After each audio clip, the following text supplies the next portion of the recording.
The promise of winning huge sums of money in a game of risk with only luck to rely on. A gateway into a world of money, power and glamour. This is the lure of the casino. Gambling is alluring, but it is also dangerous. It's easy to get into, but once you're hooked, weaning yourself off it can be very difficult.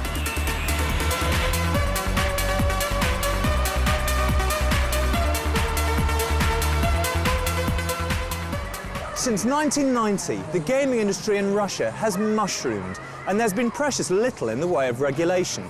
There are hundreds of casinos and hundreds of thousands of slot machines. They're in almost every urban area, by metro stations, schools and shopping centres, and anyone over the age of 18 can go in and play. Moscow had more casinos than any other city in Europe. In response, the Russian government passed a law in 2006 to restrict gambling and the number of casinos and slot halls. This is Marina, a residential suburb of southern Moscow. Developers, lured by cheap rents and guaranteed high profits, built halls and halls of slot machines next to chemists, shops and people's homes. Not long ago, Oleg would spend virtually all his free time gambling in arcades. For him, they almost became a second home. A gambler who is in a gambling trance is no longer in control of himself. When I'm playing, I'm in a trance, and I couldn't give a damn about my money as long as I can keep on playing and get another adrenaline rush. Once a major gambling addict, Oleg is now in recovery. Just a few months ago, he started to gamble larger and larger amounts, sometimes blowing his whole salary. He borrowed money from anyone he could, entered his family's flat of anything of value, and slid further into debt. Come here, that's right. Come here. That's a good boy. Sit when I tell you. That's a good boy.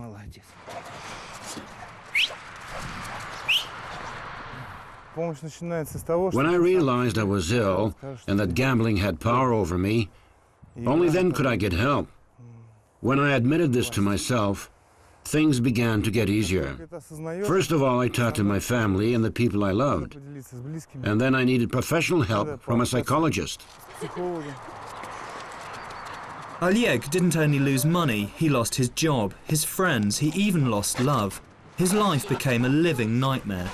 His new wife, Natasha, was determined to help him overcome his demons. I finally understood that it was an addiction, like to drugs or alcohol. And I had all sorts of thoughts, including leaving him. But I did my best to save him, to make him better, especially as he begged me himself to help him. And I love him. Together, Oleg and Natasha would try to beat his addiction. People go to casinos for many different reasons, to relax and to have fun. Some go because they believe they can earn money for nothing. But for some, it becomes an addiction. I've come to place my first bet ever in a casino. This is one of the biggest and most prestigious casinos in Moscow. Most of the gamblers here come here for fun and entertainment and can easily afford it. But there are others here who have a serious addiction.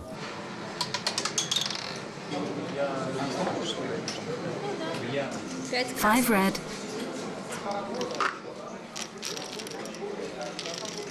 I've just lost, but I'm going to have another go.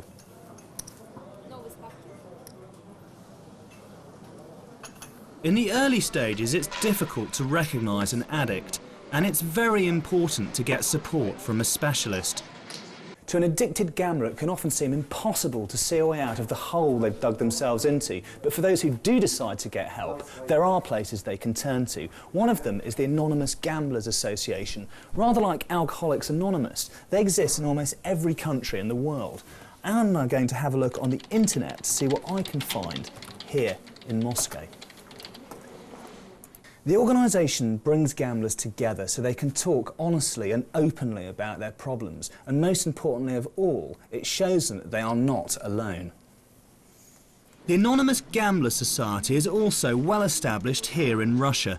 Compulsive gamblers can share with each other things they could never talk to anyone else about the depths they sunk to get money, the stealing, the lying, things that only another gambler can understand. Tanya had a serious gambling problem for many years. She agreed to go on camera, but can't show her face because the society insists on anonymity at all times. Her habit put her child at risk, nearly killed her mother and ruined her marriage. I spent days and days in slot halls with my child. I used to stand there with a pram and a cigarette, hitting that damn machine until my arms ached. Tanya started to lie and steal to feed her habit. Her husband disowned her and refused to pay off her debts. Her mother locked her in her room, and she even threatened to take Tanya's daughter away from her. When my parents discovered that I had started gambling again, it had an appalling effect on my mother. This was when she tried to kill herself. When Tanya found the Anonymous Gamblers Association, it helped get her life under control and return to a certain normality. Part of her recovery is forgiveness from her family.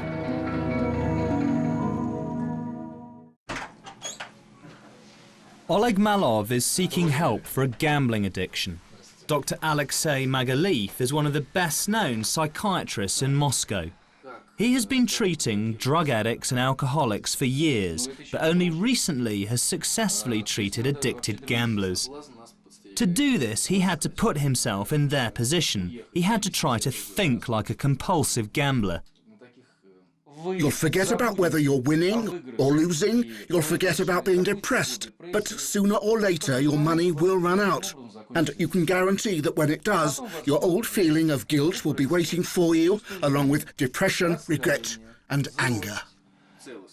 Dr. Magalifa attempts to get compulsive gamblers to look at their lives from a totally different perspective.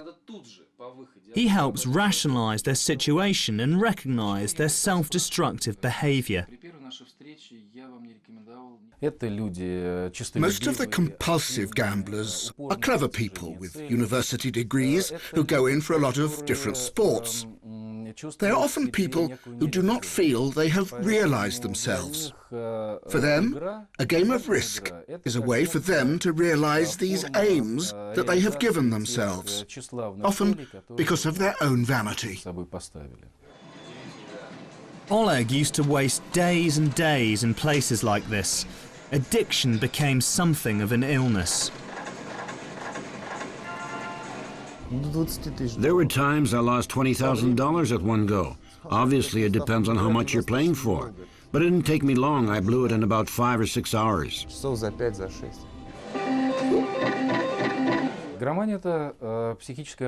Compulsive gambling is a psychological disorder, which makes a person want to gamble permanently, regardless of the consequences. For example, financial crisis, depression, the loss of work, or family. An addicted gambler will try and wipe out their debts through further gambling. They do this to try and reduce their feeling of guilt, but it is never successful and they get further into debt. But they also drag other people into this cycle of destruction as they have to borrow money from somewhere. It's not only the gambler who becomes a victim, but all those people who surround him. Of course, there's always the desire to play, but you have to stop yourself. But under no circumstances do I want to come back to this place, not for any reason whatsoever. To put things into perspective, Dr. Alexei Magalifa says it's estimated that 6% of Russia's population will be addicted to gambling to some degree if something isn't done. I gamble for pleasure, and I get incredible emotions from it that I wouldn't normally get. Gambling is great fun, and one way I like to spend my free time, of which I have hardly any. It's an intellectual way of experiencing pleasure.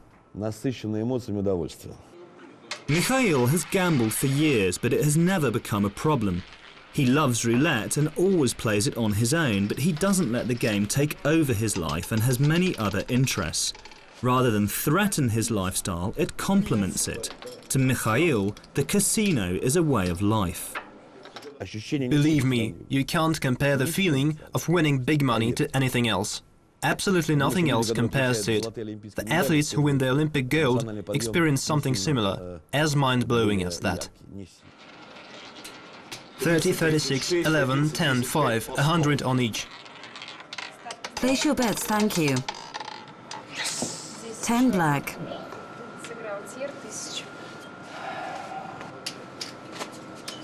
If you want to play, you should play. You have to prove to someone that during their life, games should happen all the time. But here are games that are dangerous and games that are not. It's impossible to live where everything is forbidden. What I try and explain to my patients is that they should try and find other things to be interested in and spend their time on.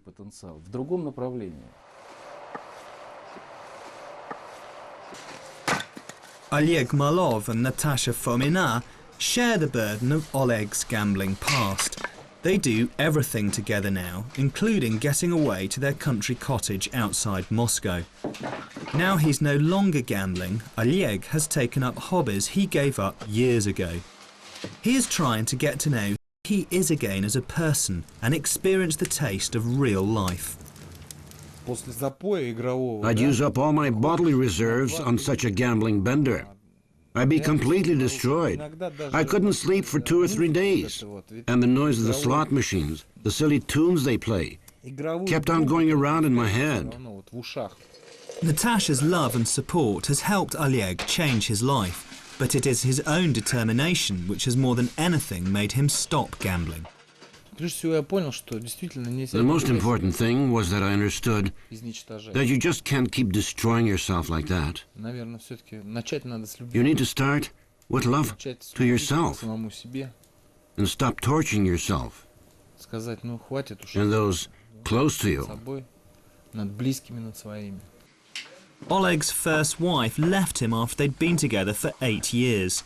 When he met his second wife, Natasha, he told her about his compulsive gambling. Natasha has always accepted him the way he is, with his debts, the loss of his job, and his nervous breakdown. I dream of having a normal, healthy family, having children, of having normal family relations where I can work and then relax with my family. Before gambling consumed his life, Oleg used to be a professional swimmer.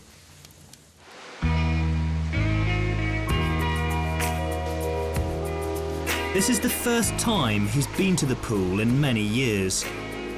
With the help of psychiatrists like Dr. Magalif and organisations like the Responsible Gaming Fund and the Anonymous Gamblers Association, other addicted gamblers in Russia are learning to live a new life free of addiction. Every small step to support people like Oleg, Tanya and Ruslan helps them to lead a happy life. We're going to find new positive emotions together, not in the slot hall. We're going to come here, swimming. It's never too late to start your life again, with new steps, right from the beginning. Not to be scared of anyone or anything.